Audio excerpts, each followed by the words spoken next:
टाके उठाओ ना जितने भगाई है डाली ना बजाई रे, पीछे वाला भैया देखो डाली ना बजाई रे। और सामने वाले भी मेरे साथ में वाह। हाँ वैसा कोई बात नहीं है। आप जो सोच रहे हैं यहाँ के नौजुवक मेरे नहीं हैं। ये सब अपने भाई है सब लोग, हाँ। ठीक नो। कहा गया है कि पत्थर पीसने से मैदा नहीं हुआ, जय पत्थर पीसने से मैदा नहीं हुआ। और न्यू नौजुवक छठ पूजा समिति के सदस्य को झुका दे कोई पैदा नहीं हुआ। अभी तुरंत झुका के आए हैं। झुका दे।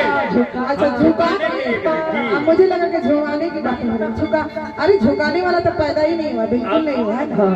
अब देखिए थोड़ा सा हम बता दें बताइए ना। पूजा जी, वाइट और माइक में थोड़ा सा डिफरेंस होता है।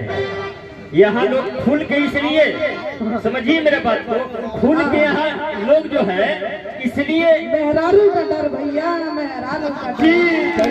जी माइक पर, हेलो, पता था माइक पर खुल के बोल सकते हैं, लेकिन मेहरारू के सामने कोई खुल के बोल नहीं सकता है, इतनी डर होता है।